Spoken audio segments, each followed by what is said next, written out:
Hai teman-teman, kita kumpul lagi, kita berjumpa lagi dalam YouTube Dr. Roy Panusunan.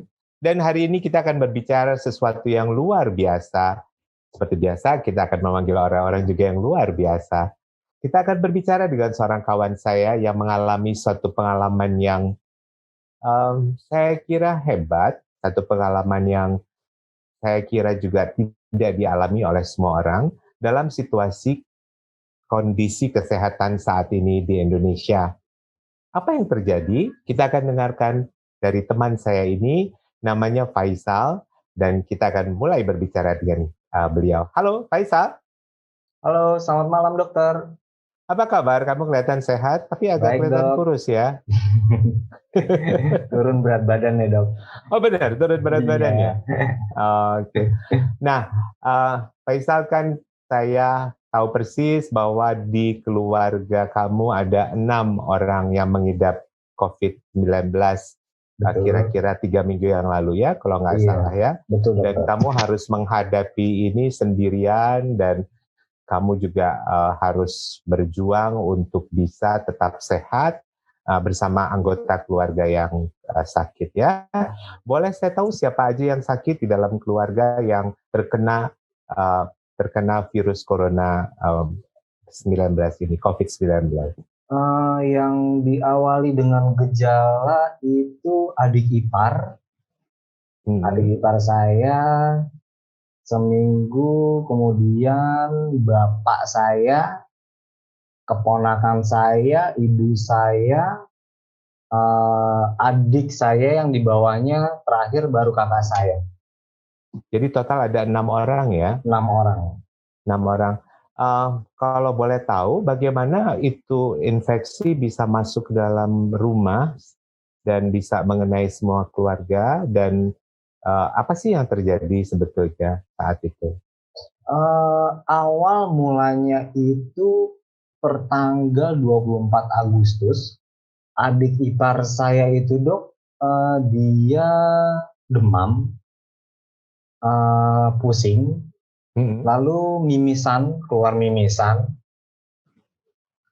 lalu setelah itu sempat telepon, memang ada mau ketemuan karena gejalanya sakit, udah Hmm. ditunda gitu.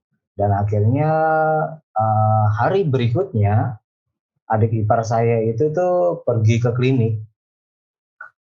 Selesai pulang dari klinik, mampir ke rumah orang tua, ke Bapak rumah dan Ibu ibu. ya. Iya, Hmm. dia mampir istirahat di kasur ibu.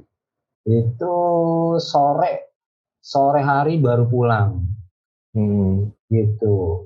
Dan hari berikutnya setelah adik ipar, keponakan saya dok, keponakan saya itu tuh demam, tapi Hmm. demamnya itu hanya 3 hari. Hmm. Setelah ponakan saya, baru bokap demam juga dan sempat ada nyesek, itu Hmm. gejalanya hanya 4 hari. Setelah 4 hari baru nyokap. Yang nyokap yang benar-benar uh, semuanya dialamin, dari demam, dari pusing, dari nyesek, sampai saturasinya itu tuh di bawah 93 sampai 87 dong nemuin Hmm. saturasinya. Lalu kedua anggota keluarga yang lain terkenanya kapan, Pak? Dua anggota yang lainnya itu pada saat ibu saya ngerasa sakit. Hmm. Adik saya itu tuh mau nengokin, mau bawain buah ceritanya. Hmm. Setelah sampai rumah ya satu kamar gitu dok. Hmm. Tanpa masker, tanpa jarak juga. Hmm. Berikut sama kakak saya yang nomor 1 Datang ke rumah juga. datang ke rumah juga Jadi untuk klaster ngebesuk. baru ya di rumah ya, ada karena Iya, sudah betul. 6 orang di situ ya. Nah, Mm-mm. kecurigaan terhadap infeksi COVID-19 itu dimulai waktu siapa yang sakit ya, Pak? Apakah waktu bokap yang sakit atau ibu Ketemunya yang sakit? itu pada saat ketahuan COVID-19 itu di nyokap dok, karena Oh, nyokap dibawa ke rumah sakit dari pihak dokter minta di rapid. rapid dulu ya. Di rapid test dulu, ternyata hasilnya reaktif. Ya. Lalu 1 hari kemudian dokter minta besok untuk segera di swab, dikasih surat rujuk untuk dilakukan di puskesmas per domisili. Ya. Dilakukan setelah ambil swab itu tanggal 9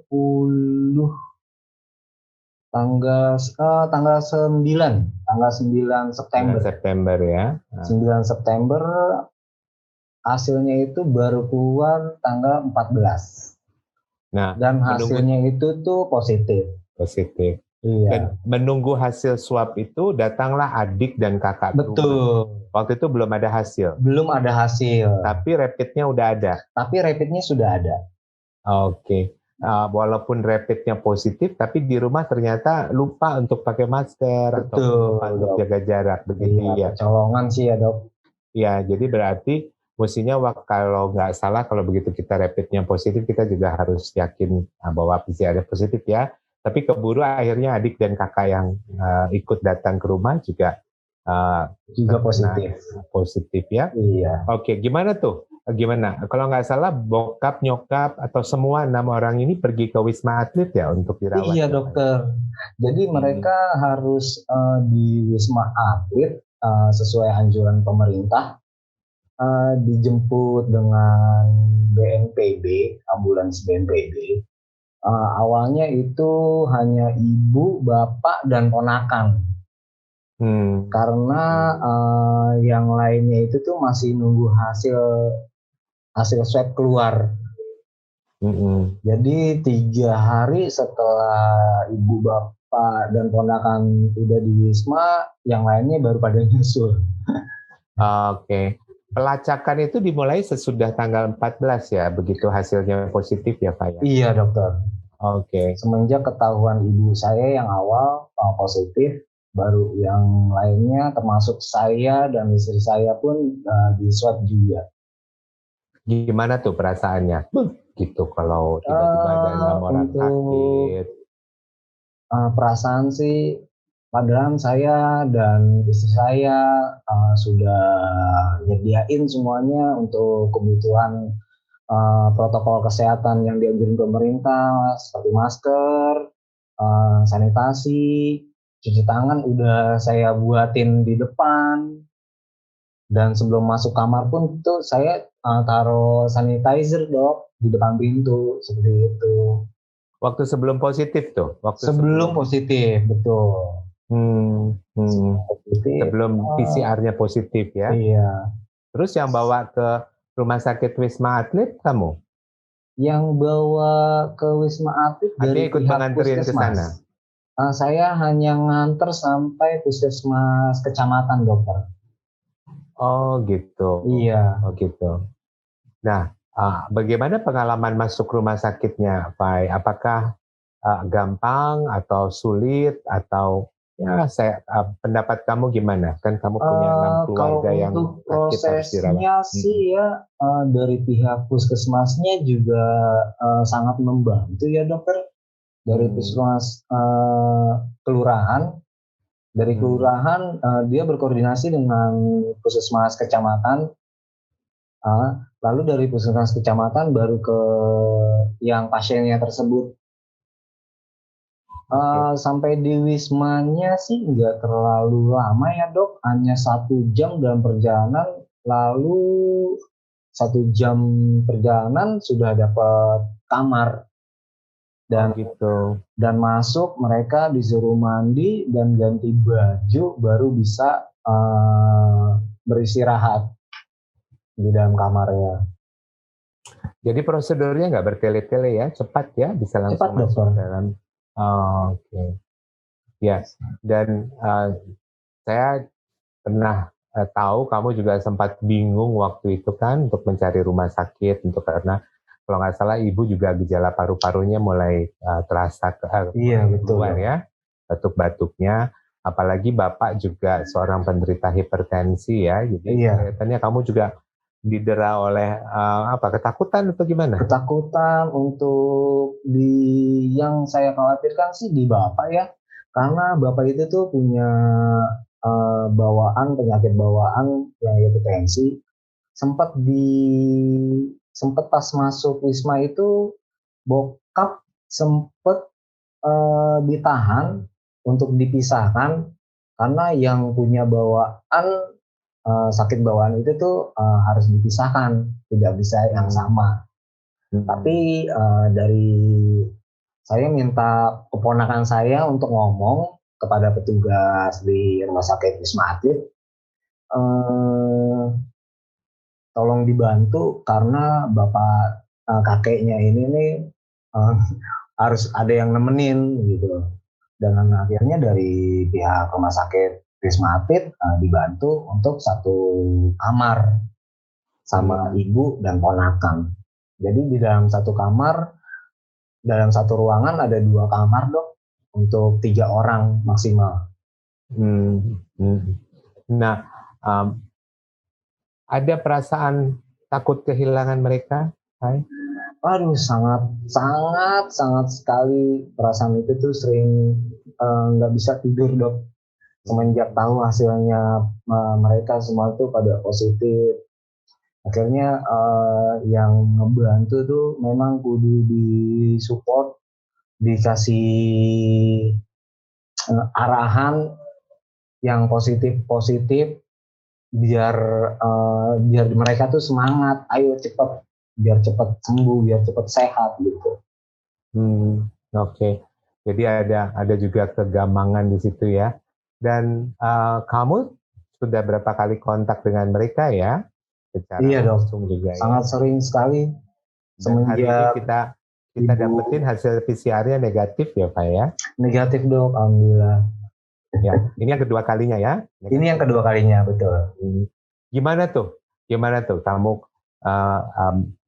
pesan kamu kepada teman-teman kita yang melihat ini, biarpun keluarga kita ada 6 orang yang positif COVID-19, tetapi ternyata kita bisa menjaga diri kita dengan cara yang menjaga protokol kesehatan gitu ya. Contohnya gimana? Coba kamu bisa kasih tahu. Semenjak saya ada curiga juga sebelum nyokap itu tuh di tes rapid, Dok. Saya curiga karena pernah baca-baca kan gejala-gejalanya. Pas saya tahu ini semuanya tuh udah sama semua, sama yang dialamin ibu saya tuh gejalanya tuh udah persis seperti COVID gitu. Saya sadarkan diri saya karena saya ditemenin sama istri saya. Saya minta sama istri saya juga tuh nggak boleh sampai lepas dengan masker dan selalu dikit-dikit tuh semprot sanitizer di tangan, Dok. Walaupun jaraknya deket, tapi saya tetap nggak lepas masker, dan maskernya itu tuh saya double. Yang satu pakai yang steril yang biasa untuk di rumah sakit. Yang satu saya pakai masker yang bahan. Seperti itu, Dok. Karena pada saat saya tes swab, saya alhamdulillahnya negatif. Pakai sarung tangan nggak, Pak? Sarung tangan tidak, dokter. Terus langsung mandi begitu pulang ke rumah? Setiap dari rumah, jaket yang saya gunakan, saya nggak masuk ke dalam rumah, saya taruh gantung di luar rumah, masuk ke dalam rumah, saya langsung ke kamar mandi dan mandi bersih-bersih, baru saya ganti baju, baru bisa masuk ke kamar. Oke. Jadi dengan menjaga higiene, menjaga protokol kesehatan yang ketat ya, yang betul dianjurkan pemerintah, ternyata kita bisa berhasil terhindar dari infeksi tersebut ya, Pak ya, sebetulnya ya. Dan saya dengar orang tuanya sudah pulang ke rumah ya. Iya semuanya ya? dokter, alhamdulillah. Sudah ya? Beliau baru kemarin pulang 28 September dok. Oke. Mhm. Gimana perasaan kamu? Senang sih, mereka berbagi menceritakan yang di sana setiap harinya, kegiatannya yang diberikan sama rumah sakit Atlet, apa aja mereka ceritakan. Oke, gitu. Nah, eee, apa namanya, kamu sempat dulu cari-cari rumah sakit ya? Sampai agak, satu hari waktu keadaan begitu Iya tegang, betul dok, dapat rapid-nya positif walaupun PCR-nya belum, terus kamu iya. cari gitu tuh, pengalamannya gimana tuh waktu itu tuh? Eee, Pengalamannya satu sangat sulit ya dok, saya untuk mendapatkan rumah sakit, Pada waktu karena itu ya? pada saat itu udah gitu udah malam juga, perkiraan jam 11 sampai jam setengah satu saya, ke rumah sakit Jakarta Pusat, saya ditolak juga karena penuh, ke Bendungan Hilir pun juga, eee, menunggu dan saya sempat menunggu di sana sekitar 1 jam Bersama orang tua? bersama orang tua juga dan orang tua keadaannya udah lemes, udah nyesek sekali dan memang harus masuk, IGD, tapi, nggak dapet juga dan akhirnya setengah satu ibu saya tuh minta udah pulang aja gitu. Dan saya tekanin kalau misalkan memang, mau pulang bisa nggak, ibu tuh makan makan gitu. Karena pada saat gejala itu tuh beliau tuh, susah sekali Dok untuk makan. Hmm. Makannya pun sedikit, nggak ada 2 suap, 1 suap pun tuh sudah buat nanti lagi dan nanti buat nantinya lagi tuh nggak dimakan lagi seperti itu. Dan akhirnya, saya minta komit, "Baik kita pulang, tapi asalkan makan ya." "Iya nanti makan." Akhirnya setengah satu sampai rumah, beliau minta makan, saya siapin dulu makannya sampai besok, sampai saya, nggak pulang juga Dok, dan cari penginapan dekat rumah situ agar Hmm. paginya tuh bisa ngurusin beliau untuk cari sarapannya. Dan Hmm. Semenjak, pulang sampai nunggu hasil swab-nya selesai itu gejalanya tuh sudah hilang, Dok. Demamnya udah nggak ada, batuknya udah hilang, tapi, indera penciumannya tuh masih belum belum ada. Oh, lama juga ya Iya, anosmianya itu, hilang ya? hilangnya Jadi baru berarti 5 hari di rumah, baru kemudian PCR-nya positif, baru bisa ke Wisma Atlet baru ke gitu ya? Wisma Atlet. Pas ke Oke. Wisma Atlet beliau sudah agak enakan, sudah agak seger sih sebetulnya, Dok. Hmm, oke. Nah, ini pertanyaan terakhir nih, Fai. Dengan melihat perjuangan kamu yang luar biasa, lalu kemudian kamu melihat hasilnya baik, ya kedua orang tua sembuh, keluarga yang lain juga sembuh, berarti ada hal-hal yang positif yang bisa diambil dari pengalaman ini ya. Apa kira-kira yang paling kamu ingin katakan kepada pem pada teman-temannya Dokter Roy Panusunan nih, apa kira-kira yang kamu mau, Pesannya "Nih, sih gini deh," gitu? pesannya sih, jangan putus asa, apalagi itu keluarga keluarga kita sendiri, jangan sampai lengah, untuk menjaga protokol kesehatan, sekecil apapun, itu memang sangat sensitif ya, Dok, masalah kebersihan, apalagi kita dari luar kita nggak tahu, tempel di mana, virusnya ada di mana, gitu. Itu jangan sampai kecolongan di situ. Angka baiknya tuh ya ngikutin anjuran pemerintah, pakai masker, cuci tangan, sama sanitasi. Dan satu lagi, kalau misalkan itu keluarga kita, jangan sampai tuh kita meninggalkan gitu loh. Tapi harus kita rangkul, harus kita jaga, kita support. Karena kebanyakan tuh yang saya alami yang udah kena COVID karena pernah tetangga juga itu dikucilkan sama tetangga-tetangga yang lain gitu. Itu ada juga dok seperti itu. Jadi tetap mengikuti protokol kesehatannya. Betul dok. Dan berdoa juga kayaknya ya Pak ya. Iya.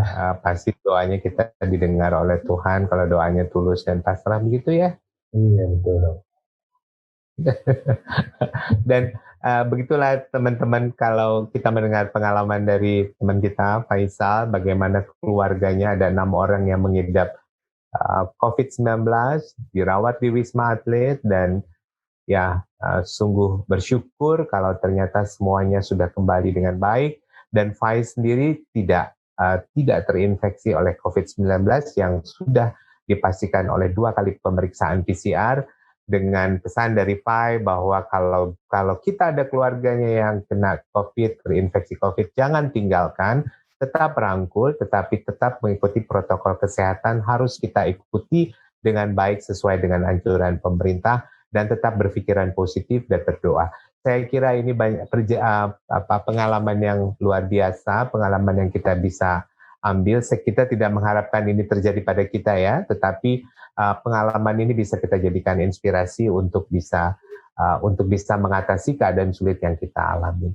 Ya, Pak ya, terima kasih banyak untuk berbaginya. Saya kira teman-teman nih Dr. Roy Panusunan ini pasti akan sangat mendapatkan banyak hal dari pengalaman Faiz selama ini ya. Terima kasih, salam saya buat ayah, buat ibu, dan seluruh keluarga yang sehat. Tetap jaga protokol kesehatan.